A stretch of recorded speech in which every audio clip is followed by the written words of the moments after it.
Jade m'a plaqué comme un vieux script usé, jeté dans les coulisses d'un théâtre désert.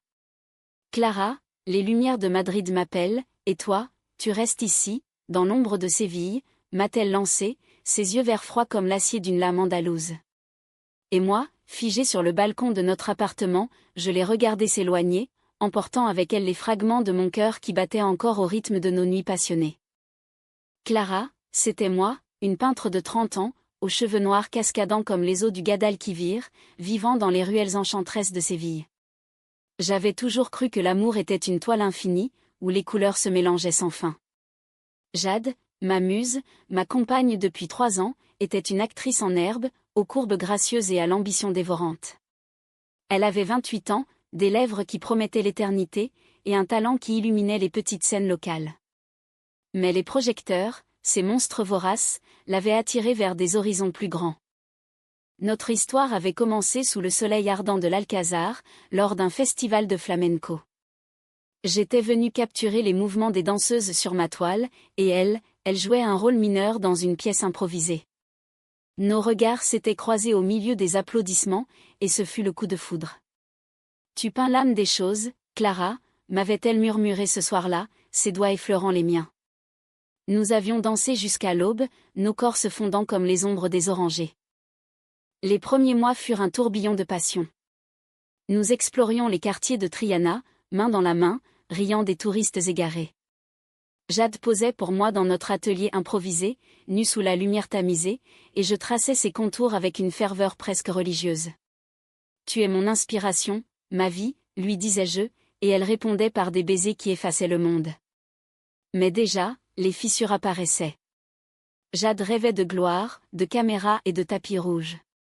Séville, pour elle, n'était qu'une étape, un tremplin vers Madrid ou même Paris, où les lumières étaient plus vives. Un soir, après une audition ratée, elle rentra furieuse. « Cette ville m'étouffe, Clara. Je mérite mieux que ces rôles secondaires. » Je tentai de la calmer, mes bras autour d'elle, mais elle se dégagea. « Et toi, tu es contente de tes toiles qui moisissent dans un coin ?» Ces mots me transpercèrent, mais je les attribuais à la frustration. Je l'aimais trop pour voir la vérité, elle me voyait comme un ancrage, pas comme un avenir. Les conflits s'intensifièrent. Jade passait des heures au téléphone avec des agents, ignorant mes invitations à des promenades le long du fleuve. « Clara, comprends-moi, c'est ma chance », plaidait-elle. Et moi, je cédais, peignant seule dans la nuit, mes pinceaux trempés de larmes refoulées. Puis vint le jour fatidique. Elle avait décroché un rôle dans une série madrilène, une production qui promettait la célébrité. « Je pars demain », annonça-t-elle, sa valise déjà faite. Je la suppliai. « Reste, Jade. Nous pouvons construire quelque chose ici. » Mais elle secoua la tête. « L'amour ne paie pas les factures, et les projecteurs m'attendent. Tu es trop attachée à tes racines andalouses. » Elle m'embrassa une dernière fois, un baiser froid, et disparut dans la rue animée.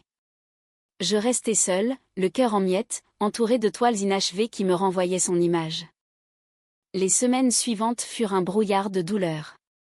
Séville, autrefois magique, me semblait grise. Je errais dans les jardins de l'Alcazar, cherchant un écho de nos souvenirs. Les amis tentaient de me consoler, « Clara, tu es forte, tu rebondiras. » Mais la trahison de Jade me hantait. Elle m'avait abandonnée pour la gloire, me reléguant au rang de chapitre clos. C'est alors que je rencontrai Sophie. Elle était française, une photographe de passage à Séville pour un projet sur l'architecture mauresque. 32 ans, cheveux châtain courts, yeux bleus comme la Méditerranée, elle irradiait une élégance parisienne. Nous nous croisâmes dans une galerie d'art, où j'exposais mes œuvres récentes d'étoiles sombres, imprégnées de ma souffrance. « Vos peintures respirent l'émotion pure », me dit-elle en français, avec un accent chantant. Je rougis, surprise par son intérêt. « Merci.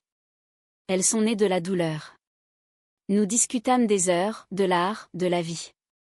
Sophie parlait de Paris avec nostalgie, mais avouait aimer l'âme passionnée de l'Espagne. « Séville a quelque chose de poétique, comme un roman de Baudelaire », murmura-t-elle. Notre connexion fut immédiate, subtile. Elle m'invita à un café, et je me surpris à rire pour la première fois depuis des mois. Sophie écoutait mes confidences sur Jade sans jugement, ses mains effleurant les miennes avec douceur. L'amour vrai guérit, Clara. Il ne consume pas. Au fil des jours, elle devint mon ombre bienveillante. Nous explorions les marchés de la Plaza de España, ces appareils photo capturant des instants que je peignais ensuite. Tu es belle quand tu crées, me chuchotait-elle. Et moi, je sentais mon cœur renaître, timidement. Mais le passé ressurgit. Jade, maintenant starlette à Madrid, m'envoya un message. Clara, je pense à toi. Viens me voir. Mon cœur se serra. Était-ce une seconde chance? Ou une illusion? Sophie sentit mon trouble quand je lui parlais du message de Jade. Clara, ne te laisse pas piéger par les fantômes, me conseilla-t-elle, ses yeux bleus emplis de soucis. Nous étions assises sur un banc face à la cathédrale de Séville, le soleil couchant peignant le ciel en pourpre. Mais si elle regrettait, répliquai-je, déchirée entre l'ancien amour et cette nouvelle flamme naissante. Sophie était arrivée comme un vent frais du nord, balayant les cendres de ma peine. Photographe renommée, elle avait fui Paris après une rupture douloureuse, une compagne infidèle qui l'avait trompée avec une collègue. J'ai appris que l'amour doit être réciproque, pas un mirage, m'avouait-elle un soir, sous les étoiles andalouses.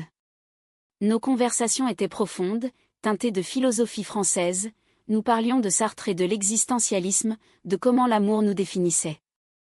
Je l'emmenai dans les bodegas cachés de Triana, où le flamenco résonnait comme un cri du cœur. Sophie dansait avec une grâce maladroite, riant de ses faux pas, et je la regardais, fascinée. Tu m'apprends à vivre l'instant, Clara, disait-elle. Nos doigts s'entremêlaient naturellement, et un soir, après un verre de sherry, elle m'embrassa. Ce fut doux, hésitant, comme une promesse murmurée. Mais Jade hantait mes rêves. Ses appels se multipliaient. Clara, Madrid est vide sans toi. Reviens-moi. Je cédai à la tentation et pris le train pour la capitale. Sophie, blessée mais compréhensive, me laissa partir. Suis ton cœur, mais souviens-toi de ce qui te fait souffrir.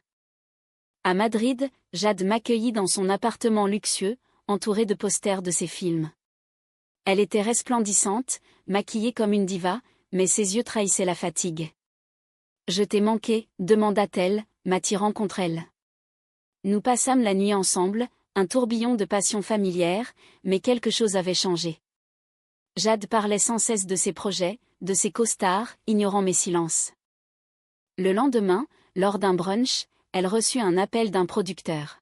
« Oui, je suis libre ce soir », répondit-elle, sans un regard pour moi.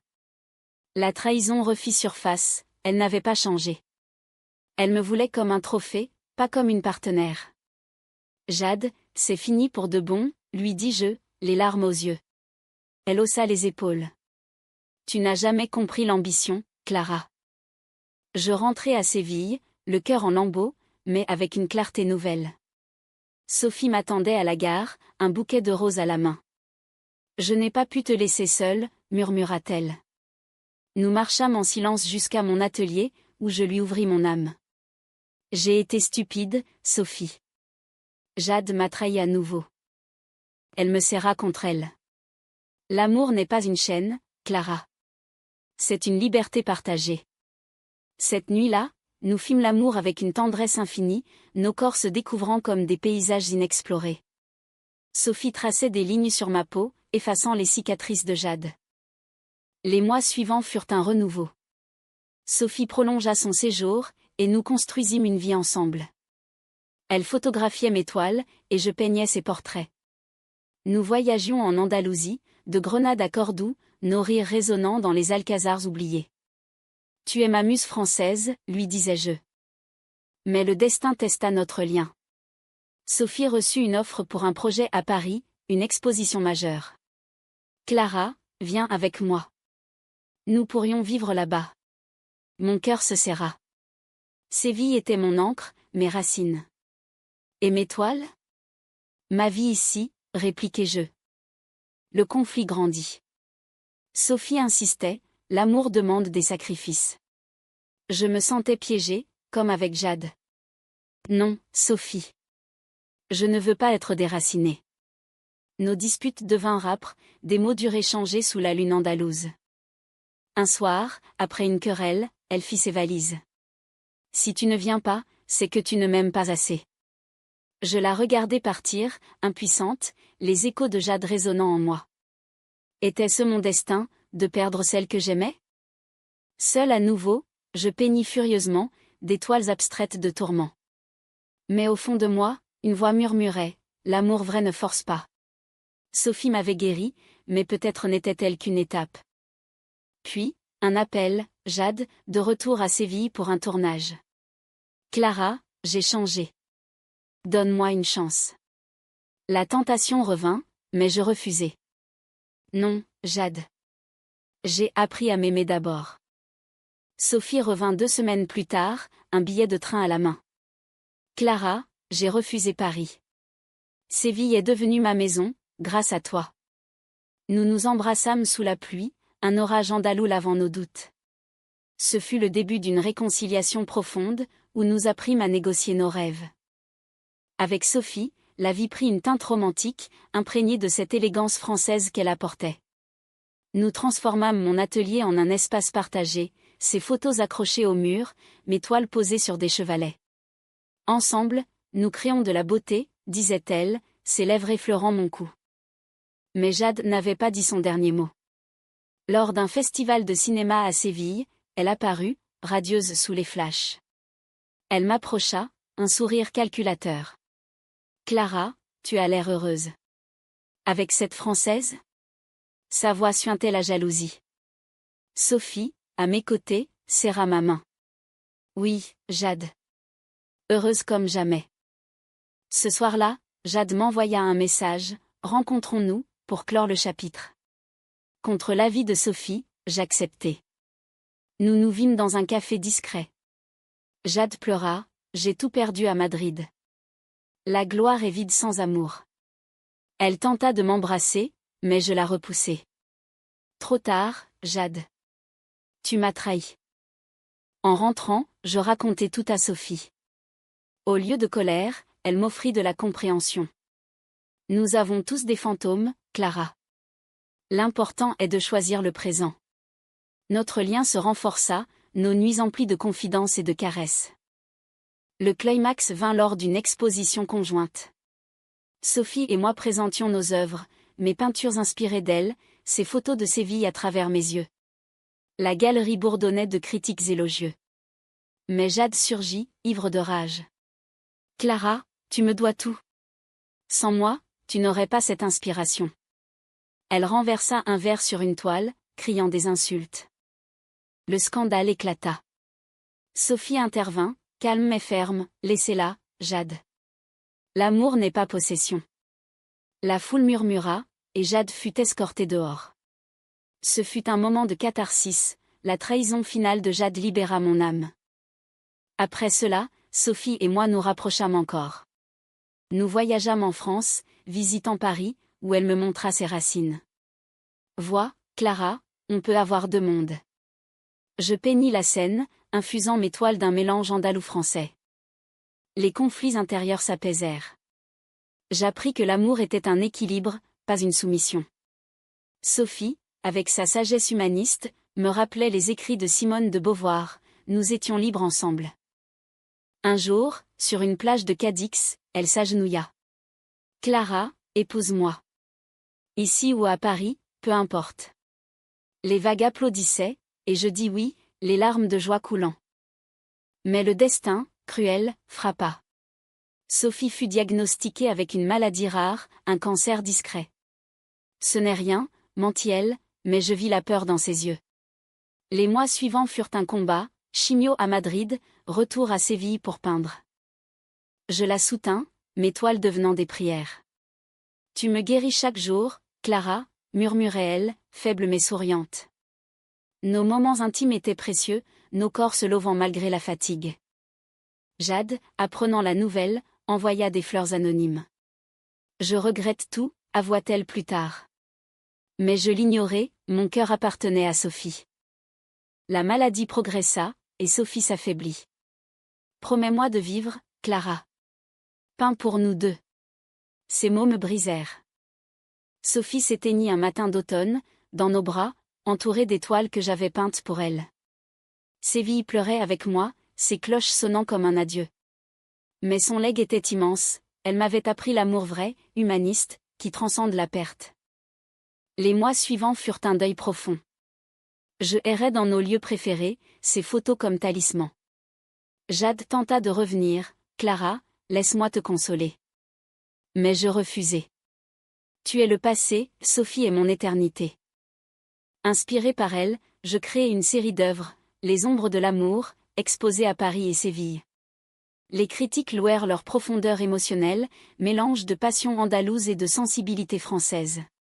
C'est un hommage à la vie, disait-il. Je rencontrai d'autres femmes, mais aucune ne toucha mon âme comme Sophie. Puis, un jour, dans une galerie, je croisai Elena, une Espagnole de 30 ans, aux yeux noirs et au sourire timide. Elle était professeure de littérature, amoureuse des mots comme j'étais des couleurs. Notre connexion fut lente, respectueuse. J'ai perdu quelqu'un aussi, m'avoua-t elle. Nous guérîmes ensemble, nos promenades le long du Guadalquivir évoquant des souvenirs sans douleur. Elena m'apprit à rire à nouveau, ses baisers doux comme une brise. Jade, quant à elle, sombra dans l'oubli médiatique, ses projecteurs s'éteignant. Elle revint à Séville, brisée, et je lui offris une amitié distante. Nous avons toutes droit à la rédemption, lui dis-je, en mémoire de Sophie. Avec Elena, nous construisîmes une vie équilibrée. Elle m'encouragea à voyager, et nous visitâmes la France, honorant Sophie. Elle t'a donné des ailes, Clara. Le conclusion fut personnelle, l'amour, dans sa forme lesbienne, était une tapisserie de joie et de peine, mais toujours humaniste. Il nous élevait, nous brisait, nous reconstruisait. Des années plus tard, sous les orangers de l'Alcazar, je peignais avec Elena à mes côtés. Merci, Sophie, murmurai-je au vent. Et Jade ? Elle avait trouvé sa paix, loin des lumières. Ainsi se clôt l'histoire, non pas en tragédie pure, mais en une victoire de l'âme. L'amour guérit, même au prix de la perte, et Séville, avec son âme française infusée, en était le témoin éternel.